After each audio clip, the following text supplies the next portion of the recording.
कार्यक्रमाचे अध्यक्ष, आपल्या सगळ्यांचे ज्येष्ठ नेते, मंत्रिमंडळातील आमचे सहकारी भुजबळ साहेब, प्रांताध्यक्ष सुनील तटकरेजी, विधानसभेचे उपाध्यक्ष नरहरी झिरवाळ, विधिमंडळातील माझे सहकारी माणिकराव कोकाटे, दिलीपराव बनकर, हिरामणजी कोसकर, माजी खासदार देविदास पिंगळे, समीर भुजबळ,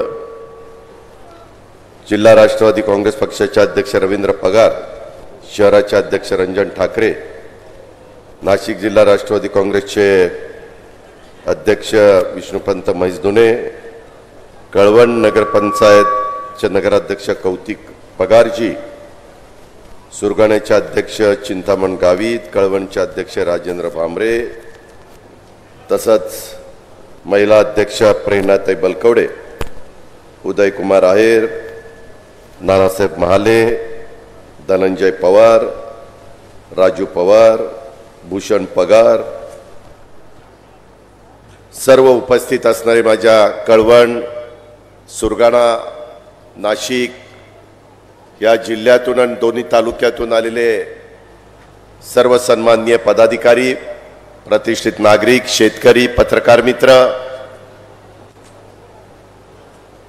आपले लोकप्रिय आमदार नितीन पवार, सौभाग्यवती जयश्रीताई पवार आणि नितीनला त्यांचं अभिष्ट चिंतन करण्याच्या करता, त्यांना वाढदिवसाच्या शुभेच्छा देण्याच्या करता उपस्थित असणारा सर्व माझा जनसमुदाय, जमलेल्या बंधू भगिनींनो, तरुण मित्रांनो, उशीर झाला त्याच्याबद्दल सुरुवातीलाच दिलगिरी व्यक्त करतो, कारण कार्यक्रम खरं तर 11:30 होता, पण आम्हाला यायला बराच उशीर झाला. उत्तर महाराष्ट्राचं आराध्य दैवत, महाराष्ट्रातील 3.5 शक्तिपीठांपैकी अर्धशक्तिपीठ असणाऱ्या वणीच्या सप्तशृंगीच्या मातेच्या चरणी आम्ही सुरुवातीला गेलो, तिथं वंदन केलं. एक आपली परंपरा आहे, वर्षानुवर्ष चालत आलेली आहे. आपण कुठं तरी श्रद्धा ठेवून काम करत असतो, निष्ठा ठेवून काम करत असतो, आणि त्या प्रकारे मोठा भक्तगण हा तिथं दर्शनाला येत असतो.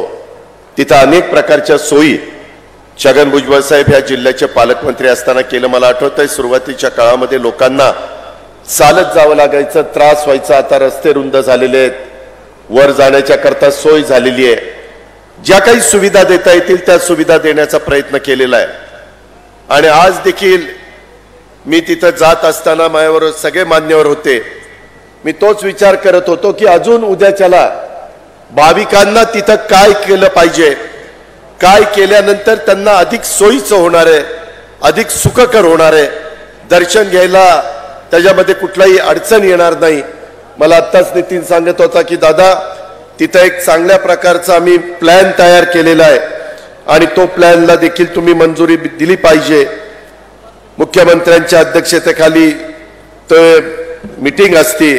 श्री क्षेत्र सप्तशृंगी देवी सप्तशृंगीगड, तालुका कळवण, जिल्हा नाशिक येथे तीर्थक्षेत्र विकास आराखडा ह्याला मंजुरी द्यायची आहे.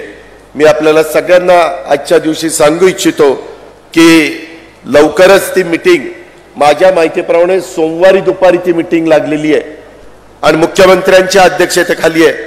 मी राज्यामध्ये त्यांच्याबरोबर उपमुख्यमंत्री म्हणून काम करतो. मी आपल्याला नितीनच्या वाढदिवसाच्या निमित्तानं शब्द देतो की उद्याच्या सोमवारी 81,86,00,000 तीर्थक्षेत्र विकास आराखडा मंजूर झालेला तुम्हाला सगळ्यांना वाचायला मिळेल. शेवटी कामं करायची असतात. मगाशी भुजबळ साहेबांनी उल्लेख केला, अनेक वर्ष मी देखील काम करणारा कार्यकर्ता, तुम्हालाही माहिती आहे. माझ्या भागाने 91 साली मला खासदार केलं, त्याच्यानंतर मी कधी मागं वळून बघितलं नाही. अनेक प्रकारचे चढ उतार आले, परंतु जनतेचे प्रश्न सोडवायचे, शेतकऱ्यांचं हित डोळ्यासमोर ठेवायचं आणि विकास साधायचा, हाच मूलमंत्र डोळ्यासमोर ठेवून आम्ही सतत काम करत राहिलो. अलीकडच्या काळामध्ये आम्ही हे काही निर्णय घेतले, हे विकासाकरता घेतले. आमदारांचा त्या ठिकाणी दबाव होता की आम्ही निवडून आलेलो, आमची कामं झाली पाहिजे. तुम्हाला सगळ्यांना माहिती आहे मध्ये काही स्थगित्या आलेल्या होत्या, परंतु आता सगळ्या स्थगित्या आम्ही उठवलेल्या आहेत. आम्ही त्याच्यात दुजेपणा करत नाहीये. शेवटी प्रत्येक आमदार 3 ते 5 लाख लोकांचं प्रतिनिधित्व करत असतो. तिथं माझ्या आया बहिणी असतात. आज तर माझ्या आया बहिणींना मला धन्यवाद द्यायचे आहे. एवढ्या मोठ्या संख्येने तुम्ही सगळ्या महिला इथं उपस्थित राहिलात त्याबद्दल खूप खूप धन्यवाद. शेवटी महिलांना देखील पुरुषांच्या बरोबरीनं मान सन्मान प्रतिष्ठा मिळाली पाहिजे. त्यांना निर्णय प्रक्रियेमध्ये घेतलं पाहिजे. आज इथं मोठ्या प्रमाणावर माझ्या अंगणवाडी सेविका आहेत, आशा वर्कर आहेत, त्याच्यामध्ये मदतनीस आहेत. त्यांच्याही काही मला चिठ्ठ्या आलेल्या आहेत की अजित पवार तुम्ही आता सरकारमध्ये आहात, अर्थमंत्री म्हणून कामाची जबाबदारी पार पाडताय. आमच्याकडेही बघा, आम्हाला किती दिवस मानधनावर ठेवणार आहे, काहीतरी दुसराही विचार त्या ठिकाणी करा. अशा प्रकारची माझी त्या बहिणींची माझ्याकडनं अपेक्षा आहे. मी जरूर त्याच्या संदर्भामध्ये स्वतः जातीनं लक्ष घेऊन काय मार्ग काढायचा, मधल्या काळामध्ये काही प्रमाणात मार्ग निघालाय, परंतु अजून तुमचं समाधान होईल, अजून तुम्हाला तिथं चांगलं काम करण्याच्या करता एक विश्वास वाटेल अशा पद्धतीचा देखील निर्णय आम्ही तुमच्या सगळ्यांच्या बाबतीमध्ये घेऊ. हा पण शब्द माझ्या सगळ्या उपस्थित असणाऱ्या बहिणींना मी देऊ इच्छितो. आज इथं सगळेजण आलेले असताना नितीननी त्याच्या वाढदिवसाच्या निमित्तानं अनेक गोष्टी सांगितल्या. आज खऱ्या अर्थाने तुमच्या माझ्या सगळ्यांच्या समोर प्रश्न आहे. मित्रांनो, बहुतेक जण इथं आम्ही स्टेजवर बसलेले सगळेजण हे शेतकऱ्यांचे प्रतिनिधी आहेत. मी देखील आज शेतकरी म्हणून माझ्या आजोबांची, माझ्या वडिलांची ती जमीन माझ्या वाटणीला आलेली मी आज त्या बारामतीमध्ये करत असतो. आणि त्याच्यामुळं काय कांद्याची परिस्थिती आहे, काय टोमॅटोची परिस्थिती, काय त्या ठिकाणी इथल्या जिल्हा बँकेची परिस्थिती आहे, पिकांचे दराची काय परिस्थिती आहे, पावसाने ओढ दिल्यानंतर आज माझा शेतकरी कशा पद्धतीने हतबल झालेला आहे, धरणांची परिस्थिती काय, पीक विम्याचे पैसे माझ्या शेतकऱ्यांना मिळतात का नाही. मित्रांनो, महायुतीच्या काळामध्ये अनेक महत्वाचे निर्णय आम्ही घेतले. 1 रुपयामध्ये शेतकऱ्यांचं पीक विमा उतरवण्याचा क्रांतिकारी निर्णय घेतला. बाकी सगळे पैसे केंद्र सरकारनं, राज्य सरकार तुमचे भरतं, हजारो कोटी रुपये भरतं. का तर टप्प्याटप्प्याने आम्ही पुढे चाललेलो आहे. मला आठवतंय सुरुवातीच्या काळात मी राजकारणात आलो त्यावेळेस माझा शेतकरी सावकाराच्या दारामध्ये जायचा, 10 रुपये शेकड्याने पैसे घ्यायचा आणि कसं बस शेती करायचा प्रयत्न करायचा. कित्येक जणांच्या जमिनी तर त्या सावकाराच्या त्या तोंडामध्ये त्यांना द्याव्या लागल्या, सावकाराला विकाव्या लागल्या, सावकारांनी व्याजामध्येच जमिनी स्वतःकडे करून घेतल्या. आणि नंतरच्या काळामध्ये आम्हाला वाटलं की नाही, शेतकऱ्याला कमी व्याजाने कर्ज पुरवठा केला पाहिजे. मागच्या वेळेसच सरकारमध्ये मी, भुजबळ साहेब, आम्ही सगळेजण असताना तिथं निर्णय घेतला. मी माझी जी पुणे जिल्हा मध्यवर्ती सहकारी बँक चालवतो तिथं 0% व्याजाने 3 लाखापर्यंत पीक कर्ज देत असतो. मी विचार केला, मी आणि सातारा जिल्हा बँक, नगर जिल्हा बँक, आमच्या ठराविक बँका चांगल्या चालल्यात, तिथंच फक्त लोकांना पैसे मिळणार, बाकीच्यांनी काय केलं. मग आम्ही राज्य सरकारच्या वतीनं काही कोटी रुपये घालावे लागले तरी चालतील, परंतु 0% व्याज द्यायचा, 0% 3 लाखापर्यंत कर्ज देण्याचा निर्णय घेतला. त्याच्यातनं आपण तो एक महत्वाचा निर्णय घेतला. मध्ये आम्ही तुमचे सगळ्यांचे जे भूविकास बँक होती ते पैसे कर्ज माफ केलं. तुमच्या 7/12वरचा, ज्या शेतकऱ्यांच्या 7/12वर भूविकास बँक होती ती त्या ठिकाणी काढून टाकली. अडचणी खूप आहेत. शेवटी राज्य कारभार करत असताना या टप्प्याटप्प्याने अडचणी सोडवायच्या असतात. आम्ही कधी शांत बसलो नाही. रोज सकाळपासून काय आपल्याला सोडवणूक करता येईल, कशा पद्धतीनं पुढे जाता येईल, तशा प्रकारचं काम आम्ही करत असतो.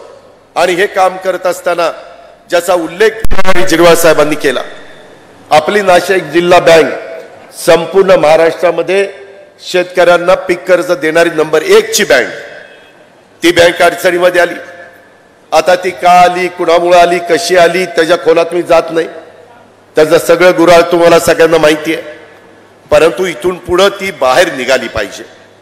म्हणून माझ्या चेंबरला भुजबळ साहेबांना, दिलीप वळसे पाटलांना, नरहरी झिरवाळला, दादा भुसेंना, अनेक आमदारांना तिथं बोलवलं आणि त्यांना सांगितलं अधिकाऱ्यांना की आपल्यालाही बाहेर काढायची. MSC बँकेचे चेअरमन प्रशासक विद्याधर अनास्करला बोलवलं. त्यांनाही सांगितलं की अनास्करजी, तुम्ही आज राज्य सहकारी बँक उत्तम चालवताय. जवळपास 600-650 कोटी रुपये नफा या राज्य सहकारी बँकेला तुम्ही मिळवून देताय. आपलीच एक उत्तर महाराष्ट्रातली महत्वाची बँक ही पण आपल्याला बाहेर काढायची. राज्य सरकार म्हणून जी भूमिका घ्यायची ती मी घेईन. त्याकरता मुख्यमंत्री उपमुख्यमंत्र्यांना विनंती करीन. पण राज्य सहकारी बँकेने पण पुढाकार घेतला पाहिजे. नाबार्डचं काय मत आहे, RBIचं काय मत आहे, काय त्याच्यातनं तोडगा काढला पाहिजे. मित्रांनो, एक गोष्ट तुम्ही लक्षात घ्या. मी या आजच्या शेतकरी मेळाव्याच्या निमित्तानं सर्वांना सांगू इच्छितो, एखादी अडचणीमध्ये असणारी संस्था बाहेर काढायची म्हटलं तर थोडे कठोर निर्णय घ्यावे लागतात. नेहमीसारखं वागून चालत नाही. माझ्याही भागातल्या काही बँका, अर्बन बँका फार कठोर निर्णय घेऊन मी बाहेर काढल्यात. माझ्याही भागातले काही सहकारी साखर कारखाने मी कठोर निर्णय घेऊन बाहेर काढलेत. तशा पद्धतीनं काहींना ते पचनी पडणार नाही. परंतु मी आजच सगळ्या नेतेगणांच्या साक्षीनं सांगतो की ती बँक बाहेर काढण्याच्या करता महायुतीचं सरकार कटिबद्ध आहे आणि त्याच्यामध्ये अर्थमंत्री म्हणून मी स्वतः लक्ष घातलेलं आहे. परंतु आपण पण त्याच्यामध्ये सहकार्य करा. आम्ही तुम्हाला ज्यावेळेस विनंती करतो त्यावेळेस तुमच्याकडनंही प्रतिसाद आला पाहिजे आणि त्या प्रकारे आपण त्याच्यातनं मार्ग काढू. कारण सहकार खातं पण आता राष्ट्रवादी काँग्रेस पक्षाच्या दिलीप वळसे पाटील साहेबांच्याकडेच आहे. ते पण शरद सहकारी बँक उत्तम चालवतात, त्यांचा कारखाना भीमाशंकर उत्तम चालवतात. अशा पद्धतीने एक चांगली संस्था चालवणाऱ्या व्यक्तीच्या हातामध्ये आज आपण सहकार्याची सूत्र त्या ठिकाणी दिलेली आहेत आणि त्याच्यातून निश्चितपणे मार्ग काढला जाईल. आपण काही काळजी करू नका. परंतु कधी कधी दादा इथं वसुली जोरात सुरू झाली, दादा असं झालंय, दादा तसं झालंय. आत्ताही निवेदन आलीत, काहींनी निवेदन दिली की दादा ज्यांनी काही गोष्टी केल्यात त्यांना पण काही समज तुम्ही दिली पाहिजे. ठीक आहे, ज्या त्या गोष्टी ज्या त्या ठिकाणी करण्याच्या बाबतीमध्ये आम्ही योग्य ती कार्यवाही करू. आपण काही काळजी त्याच्या संदर्भामध्ये करू नका, एवढीच विनंती आणि सूचना मी या बँकेच्या संदर्भामध्ये करतो. मित्रांनो, आज टोमॅटोचे भाव पूर्णपणे पडले. काही महिन्यापूर्वी टोमॅटोला एवढा भाव होता की टोमॅटोला अशा प्रकारचा भाव कधी आपण बघितलाच नव्हता. तेजी मंदी चालते. कांद्याची मध्ये अवस्था तशीच होती. मध्ये कांदा व्यापाऱ्यांनी घेणं बंद केलेलं होतं. मधल्या काळामध्ये कांदा उत्पादक शेतकरी, कांदा कुठं पिकतो? माझ्या नाशिकमध्ये पिकतो, माझ्या पुणे जिल्ह्यामध्ये पिकतो. ठराविक भागामध्ये कांदा मोठ्या प्रमाणावर पिकतो आणि त्याच्यातून कधी भाव मिळाले तर चांगले मिळतात, कधी एकदम कांदा रस्त्यावर फेकण्याची वेळ माझ्या शेतकऱ्यावर येते.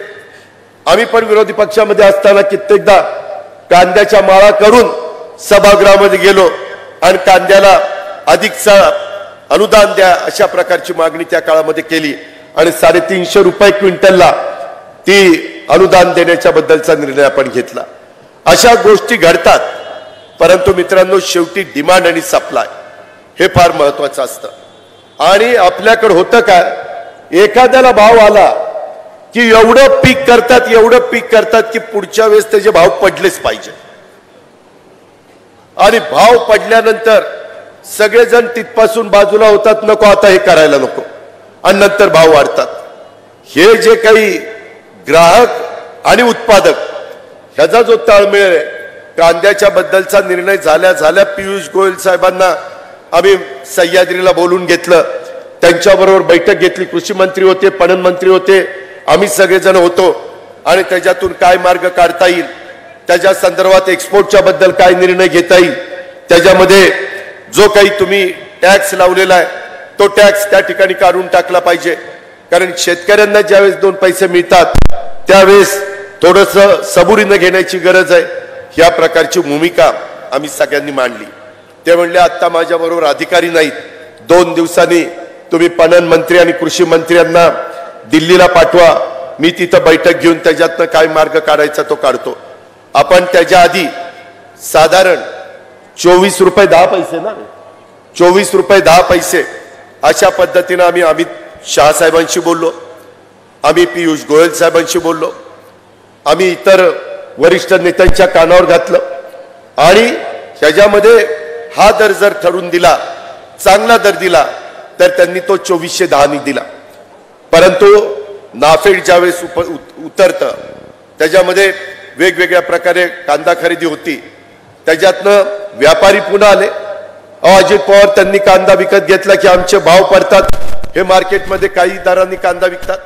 अशा या प्रत्येकाच्या व्यापाऱ्याचं दुखणं वेगळं आहे, माझ्या शेतकऱ्याचं वेगळं आहे, जो ग्राहक आहे त्याचं वेगळं आहे आणि या सगळ्यांचा कुठंतरी एक कसं एकत्रपणे यांना आणता येईल, ह्याच्यात तिघांना एकत्र घेऊन समन्वय कसा साधता येईल अशा पद्धतीचा समन्वय राज्यकर्ते म्हणून तिथं केंद्रामध्ये आणि राज्यामध्ये बसणाऱ्या राज्य सरकारमधल्या लोकांना आणि केंद्र सरकारमधल्या लोकांना करावा लागतो. आणि म्हणून मित्रांनो त्याच्यातनं आपण मार्ग काढला. आता साधारण 2000च्या पर्यंत भाव 2000 2200 2300 अशा पद्धतीचे भाव आहेत. मध्ये आम्ही व्यापाऱ्यांच्या बरोबर बोललो. मला आपल्याला एक सांगायचंय, त्या संदर्भामध्ये पावसाळा कसा आहे, पाऊस काळ कसा पडलाय, धरणात किती पाणी आहे, त्याच्यावर पण नैसर्गिक संकट काही आलंय का, या सगळ्यावर देखील भाव अवलंबून असतात. आणि टोमॅटोच्या संदर्भात अशा पद्धतीनं टोमॅटो रस्त्यावर फेकून प्रश्न त्या ठिकाणी सुटणार नाही. त्याच्यात काही प्रक्रिया करणारी काही का गोष्टी करता येतील का, आणखीन काय मार्ग काढता येईल, त्या संदर्भामध्ये कुठं मार्केट आहे. मधल्या काळामध्ये आम्ही हाही प्रयत्न केला किंवा महाराष्ट्राच्या पेक्षा दुसरं जवळपास राज्यामध्ये चांगलं मार्केट असेल तर माझ्या शेतकऱ्याचा माल आपण तिकडे घेऊन जाऊ आणि तिकडे विकू. जसं मध्ये सांगितलं की हैदराबादला एक जण नेते आले आणि म्हणले हैदराबादला कांदा फार चांगले पैसे येतात, ज्याने त्याने इथनं ट्रक भरले आणि हैदराबादला घेऊन गेले, झालं तिथला भाव कमी आला. अशा पद्धतीनं कधी कधी वेगवेगळ्या प्रकारची चर्चा होती आणि त्याच्यातून जे साध्य करायचे ते आपल्याला साध्य करता येत नाही. परंतु मी या नाशिकच्या कळवणच्या सभेच्या निमित्तानं लोकांना सांगू इच्छितो, माझ्या शेतकऱ्यांनो आम्ही सगळेजण तुमच्या बरोबर आहोत, तुम्हाला कदापि वाऱ्यावर त्या ठिकाणी सोडणार नाही. जे जे राज्य सरकारला त्या बाबतीमध्ये निर्णय घ्यावे लागतील ते निर्णय एकनाथराव शिंदे आणि देवेंद्र फडणवीस आम्ही मिळून घेऊ.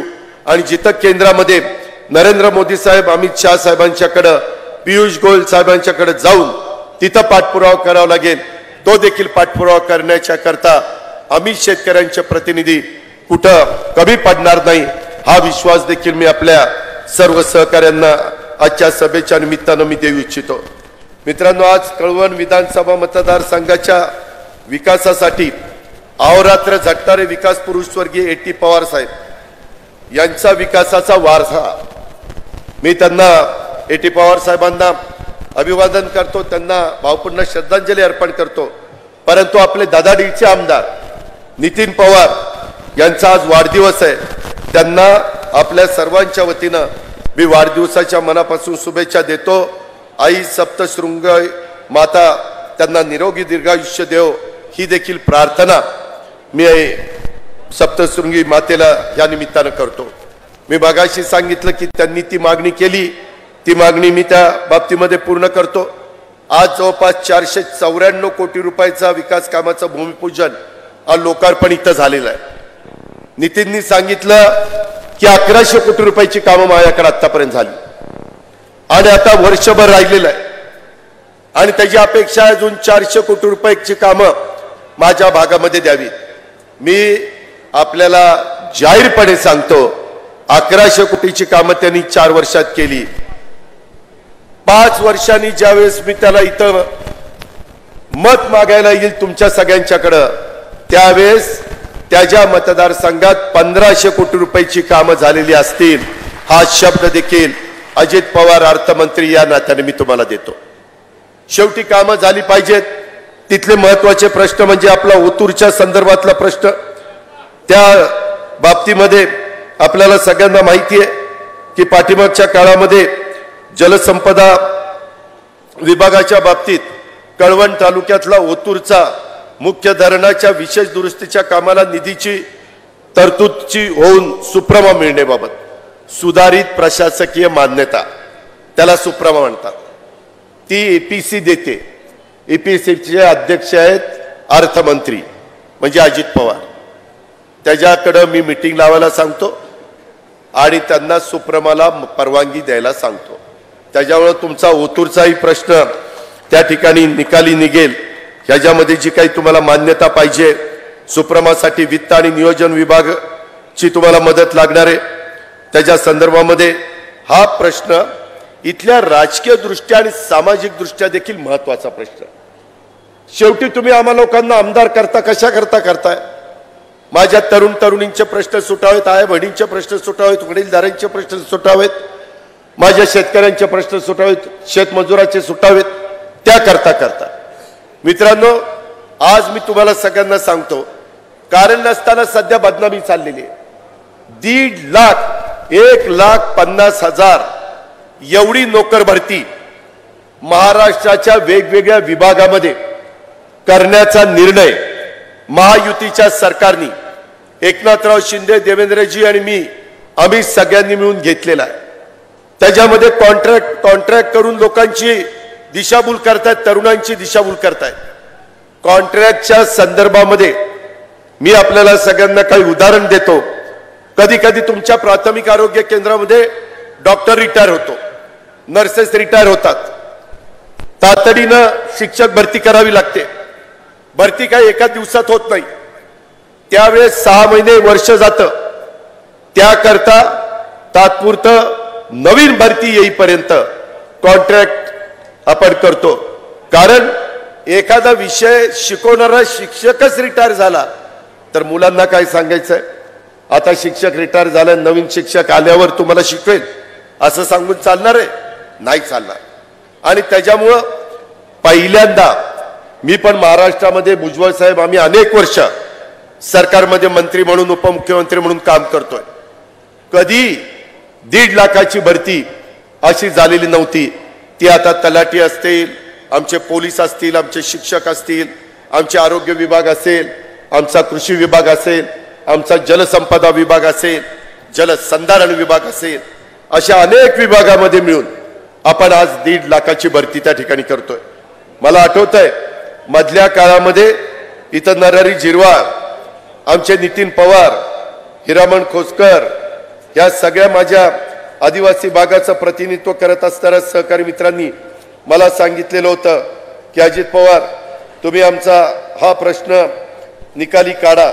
आणि मी आपल्याला सगळ्यांना सांगू इच्छितो की त्या काळामध्ये जवळपास राज्यातल्या आदिवासी शासकीय आश्रमशाळेतले 1,585 रोजंदारी आणि तासिका कर्मचाऱ्यांना नियमित करण्याचा निर्णय राज्य सरकारने घेतला. 1,500 लोक, नरहरी झिरवाळ साहेब सतत माझ्या मागे लागले होते, माझे आमदार माझ्या मागे लागले होते. मित्रांनो, हा निर्णय कर्मचाऱ्यांना नियमित करण्याचा घेतला, हा महायुतीच्या सरकारने घेतला.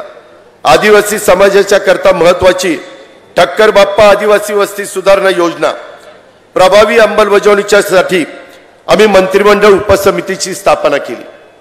मगाशी नितीननी बोलत असताना, आमच्या नरहरी झिरवाळ साहेबांनी बोलत असताना की बाबा आम्हाला किती टक्के पैसे मिळाले पाहिजे, आमचा समाज जर महाराष्ट्रामध्ये इतके टक्के असेल तर त्या प्रमाणात आम्हाला पैसे मिळाले पाहिजे.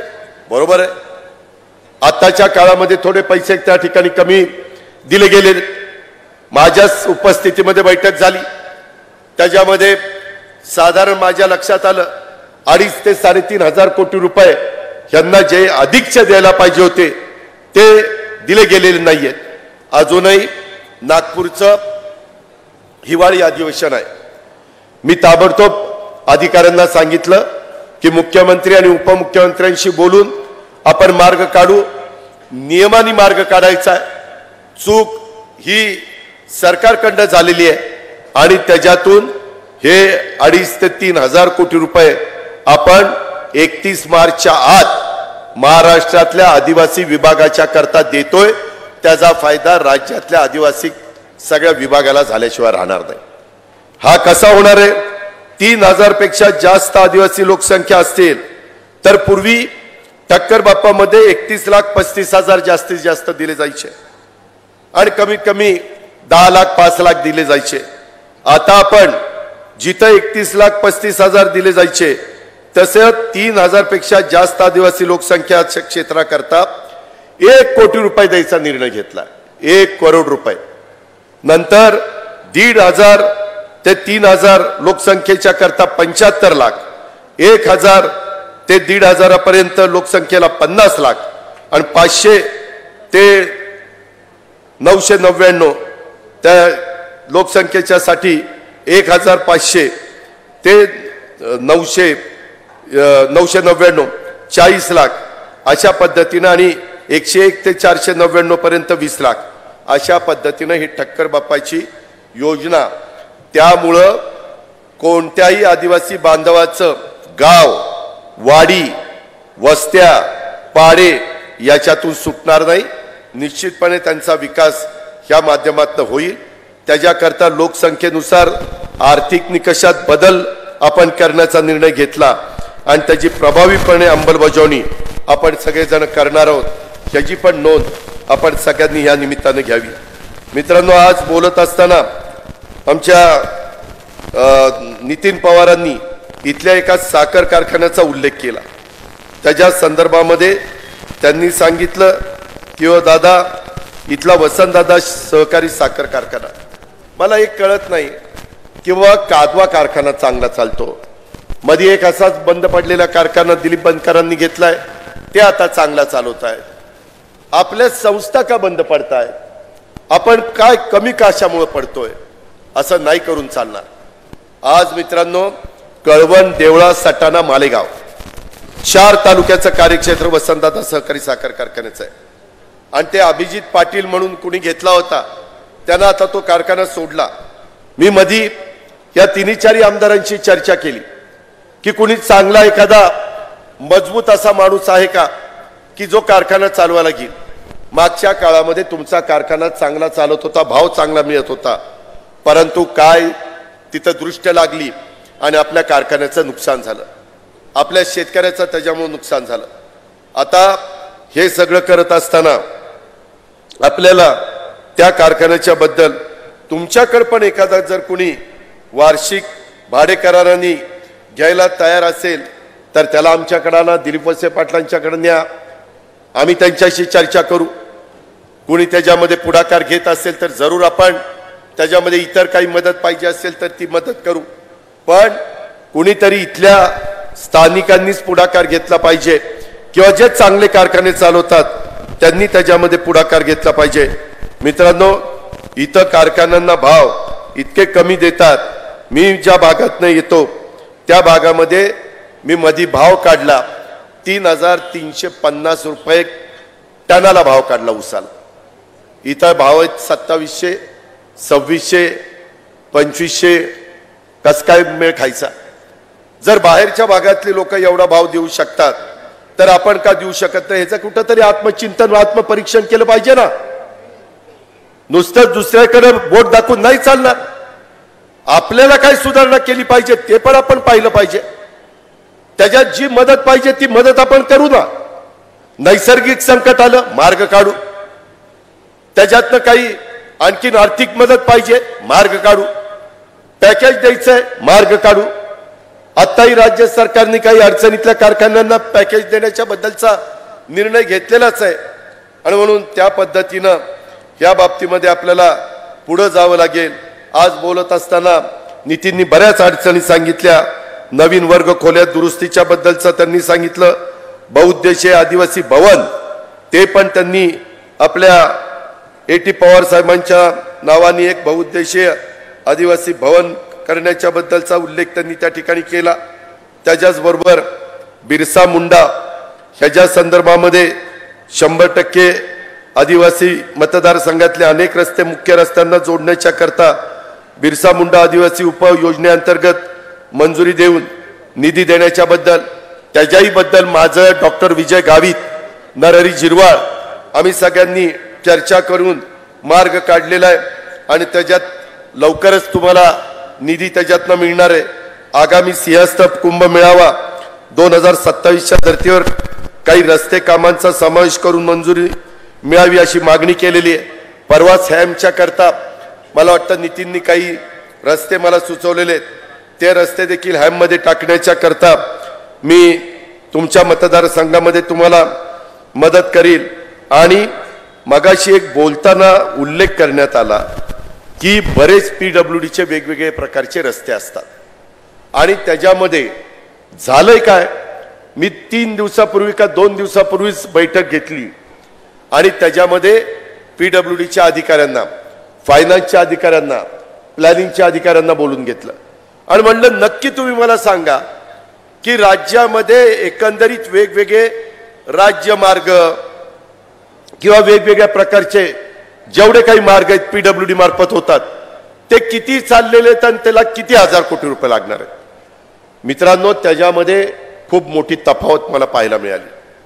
मी तुमच्या इथंच फक्त पैसे देणं बाकी अशातला भाग नाही, मला ह्याच्याकरता जवळपास 10,000 कोटी रुपये हे वेगवेगळ्या पद्धतीनं मुख्यमंत्री उपमुख्यमंत्र्यांशी चर्चा करून उभे करावे लागणार आहे।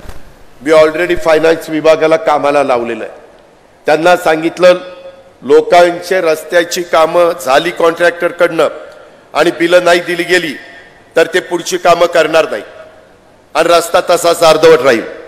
आत्ताच येताना मला वाटतं इथला एक रस्ता असाच अर्धवट राहिलेला, तो कॉन्क्रीटचा रस्ता बरेच वर्ष चाललाय, हॅममधनं आहे ना, हॅममधनं आहे, त्याच्यात पण मी लक्ष घालीन। मी एवढंच सांगतोय की फक्त तो तुमचा प्रश्न नाही, चांद्यापासून बांद्यापर्यंतचा प्रश्न आहे आणि शेवटी सरकार चालवत असताना लोक आम्हाला नावं ठेवतील, मुख्यमंत्री आणि दोन्ही उपमुख्यमंत्री काय करताय। अलीकडच्या काळात कुठेही काही घडलं तरी विरोधक नुसतं राजकारण करायला लागले। मित्रांनो, अलीकडे मला पत्रकार मित्र विचारतात इथं असं असं चाललंय, तुमचं काय म्हणणं आहे? अरे म्हणलं तिकडे त्यांचं चाललंय, मला काय घेणं देणं।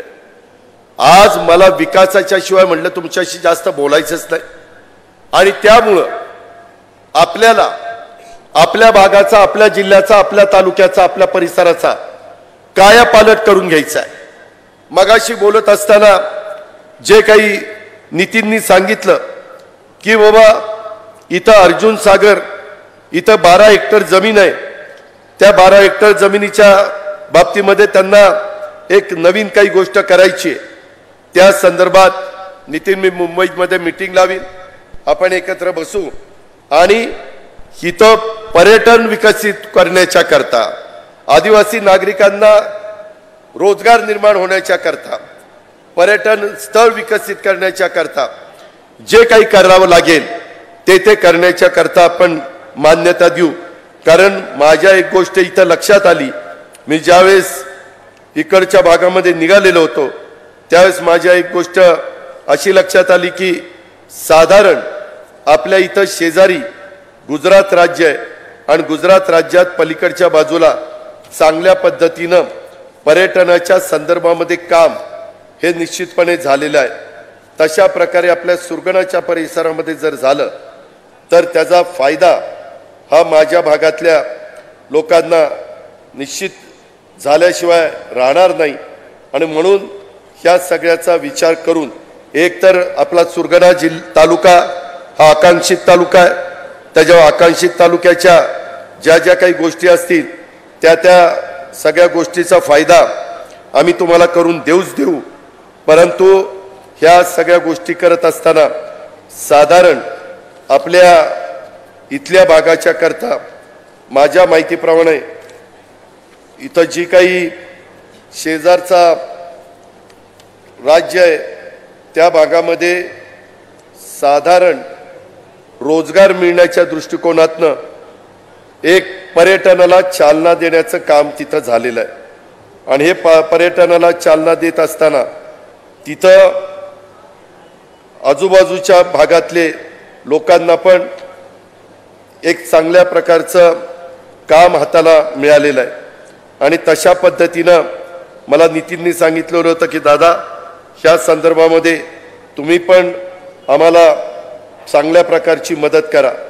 साधारण हे माझे कळवण आणि सुरगाणा हे दोन्ही तालुके नाशिक लगत असल्यामुळं दोन्ही तालुक्यामध्ये आदिवासी बिगर आदिवासी दोन्ही समाजाची लोक मोठ्या प्रमाणावर त्या ठिकाणी राहतात आणि यांचे प्रश्न सोडवण्याच्या करता आपल्याला कुठल्याही परिस्थितीमध्ये मार्ग त्या ठिकाणी काढावा लागणार आहे आणि हा मार्ग काढत असताना माझं तुम्हाला सगळ्यांना सांगणं हे की ह्याच्यातून साधारण आपल्या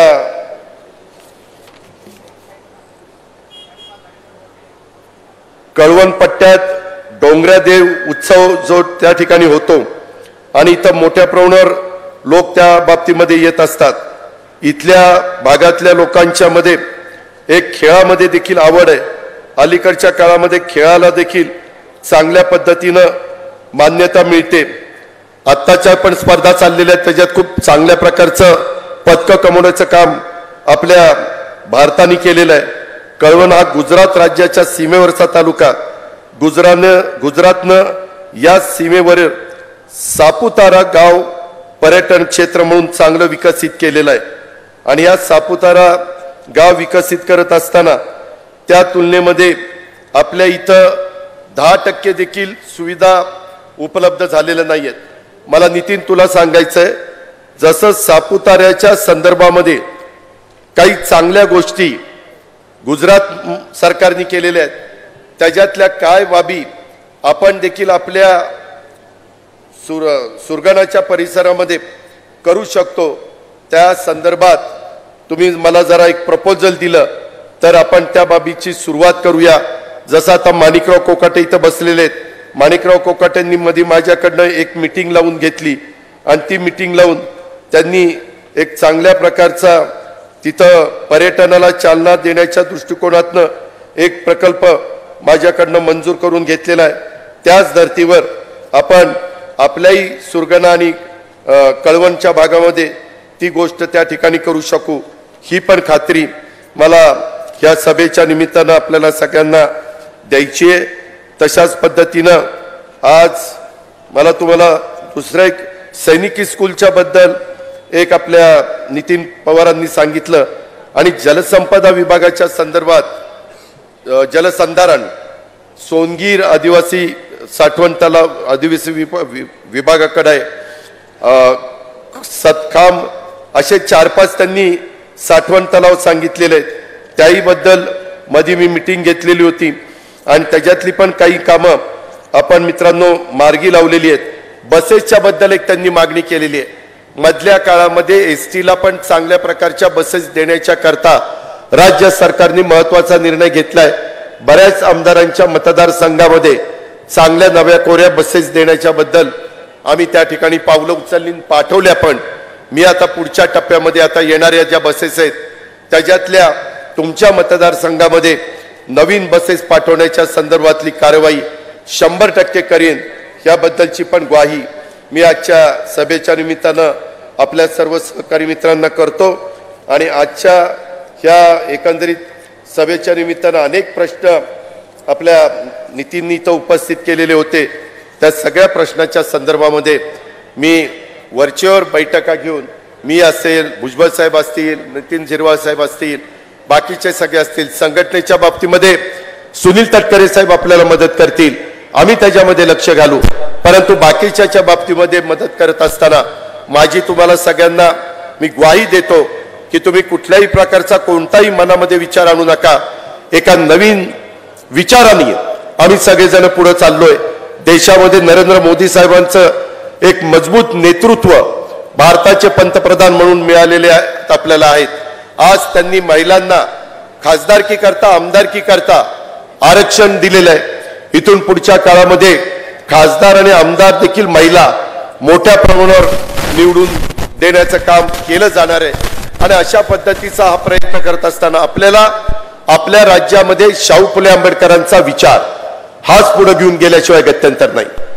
युगपुरुष छत्रपती शिवाजी महाराजांचा आदर्श डोळ्यासमोर ठेवून आम्ही सगळेजण काम करू पाहतोय. आणि हे काम करत असताना कुठल्याही जातीमध्ये धर्मामध्ये तेढ आपल्याला निर्माण करायची नाही. एक काही समाजाच्या मनामध्ये आरक्षणाचं काय होणार आमच्यावर कुठं अन्याय होईल का मी मुख्यमंत्री उपमुख्यमंत्री सगळ्यांनी सांगितलं की आजपर्यंत ज्यांना ज्यांना आरक्षण दिलेली आहे, शेड्यूल ट्राईब असेल, शेड्यूल कास्ट असेल, एनटी असेल, ओबीसी असेल, या कुठल्याही आरक्षणाला धक्का न लागता, तुम्ही नीट ऐका, काही काही जण वेगवेगळ्या प्रकारचे मोर्चे निघतात, वेगवेगळ्या प्रकारचे बातम्या येतात, त्याच्यातून लोक हतबल होतात, लोक घाबरून जातात. अरे मग आमच्या तोंडचा घास कुणी काढणार आहे का? असं कुणीही राज्यकर्ते असले, कुणीही ते काढू शकत नाही. आहे त्यांचं आरक्षण जसंच्या तसं ठेवून अधिकचं देण्याच्या करता हा प्रयत्न चाललेला आहे. त्याच्यामुळं जे कुणी वेगवेगळ्या प्रकारची भाषणं करतात, त्यांची भूमिका काय ती त्यांना स्वतःला माहिती आहे. पण मी आज जबाबदारीनं तुम्हाला सगळ्यांना सांगतो की तुमच्या आरक्षणाला कोणताही धक्का हे महायुतीचं सरकार लावून देणार नाही.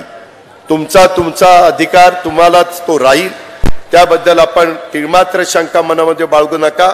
ऍडिशनल द्यायचं झालं तर मात्र तो विचार त्या ठिकाणी केला जाऊ शकतो. मागे तसा प्रकारचा विचार झाला होता.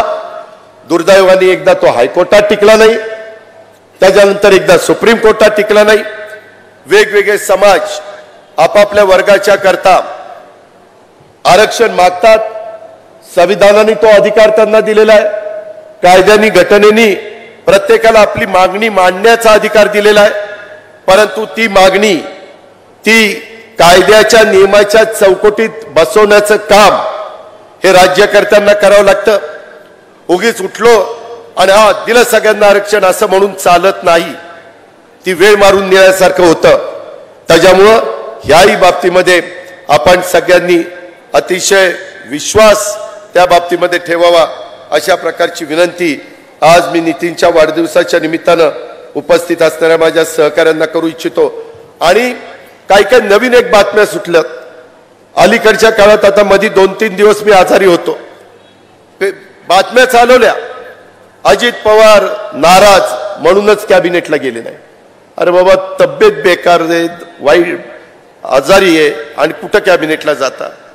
मध्ये एकदा एक बातमी दिली, ओबीसीच्या संदर्भातली एक मीटिंग होती. मी मुख्यमंत्री उपमुख्यमंत्री भुजबळ साहेब, मी इथं बसलोय, मुख्यमंत्री इथं, उपमुख्यमंत्री तिथं, भुजबळ साहेब इथं, आम्ही दोघं गप्पा मारतोय. आणि दुसऱ्या दिवशी बातमी, अजित पवार आणि भुजबळ साहेबांच्यात खडाजंगी. अरे कशाची खडाजंगी? आम्ही दोघं ते मला फोन करतात, मी त्यांना फोन करतोय. अरे कधी रे आपली खडाजंगी झाली? म्हणजे काही चाललंय. काय होतं, तुम्ही राहता कळवणला, सुरगाण्याला, निफाडला, सिन्नरला, आणि कधी कधी बातम्या वाचून लोकांना त्या खऱ्या वाटतात. हे आता पण मी हे जे काही बातमी सोडलेली होती की अजित पवार नाराज पालकमंत्र्यांच्या करता वगैरे, असं अजिबात नाही. शेवटी हे 3 पक्षांनी चालवलेलं सरकार आहे. शेवटी घरचं कारभारी पण करत असताना पण कारभाराला अडचणी येत असतात. इथं तर वेगवेगळे विचारधारा आहे. राज्याचं हित डोळ्यासमोर ठेवून आम्ही पुढे चाललेलो आहे. नरेंद्र मोदी साहेबांना आपल्याला 3ऱ्यांदा देशाचं पंतप्रधान करायचंय, त्याकरता आम्ही सगळेजण एकत्र आलेलो आहे. आणि हे सगळे एकत्र येत असताना माझं आपल्याला सगळ्यांना सांगणं आहे की या ज्या काही बातम्याचं पेव फुटलंय, आता पण अमुक अमुक अमुक अमुक ठिकाणी तुम्ही इथं काय करताय? अरे आम्ही इथं आमची कामं करतोय ना, आम्ही इथं काय करतोय? हे जे काही सतत चाललेलं आहे ह्याच्यावर अजिबात विश्वास ठेवू नका. जर काही सांगायचं असेल तर स्पष्टपणे सांगेन, मागं पुढं काही ठेवणार नाही. परंतु ही दिशाभूल करायचं काम हे कृपा करून कुणी करू नये. खोट्या बातम्या पसरू नये आणि कुणी मुद्दाम काही आजारी वगैरे पडत नाही. शेवटी आरोग्य चांगलं ठेवणं प्रत्येकाचं काम आहे. ही पण बाब तितकीच महत्त्वाची आपण सगळ्यांनी लक्षात घ्या.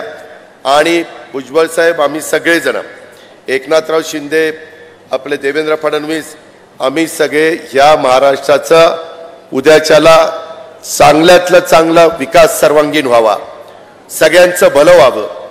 आज देखील सप्तशृंगीला गेलो असताना तिथं तीच मागणी केली की सगळीकडं एक सुख शांती समृद्धी नांदावी.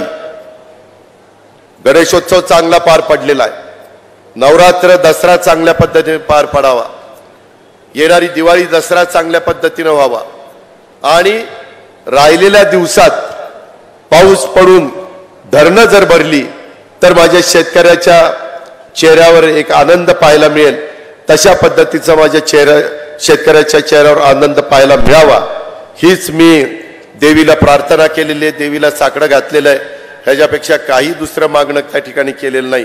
हेही आपल्याला सगळ्यांना सांगतो. पुन्हा एकदा नितीनला मी मनपूर्वक वाढदिवसाच्या शुभेच्छा देतो आणि आता ज्या ज्या गोष्टीचा मी उल्लेख केलेला आहे त्याच्याबद्दल नितीननी जयश्रीने आणि त्यांच्या सगळ्या टीमनी माझ्याकडे पाठपुरावा करावा आणि हे प्रश्न तडीस न्यावेत आणि ह्या भागाचा सर्वांगीण विकास करून खऱ्या अर्थाने A.T. पवारांना श्रद्धांजली अर्पण करावी हीच अपेक्षा व्यक्त करतो. माझे 2 शब्द संपवतो. जय हिंद, जय महाराष्ट्र.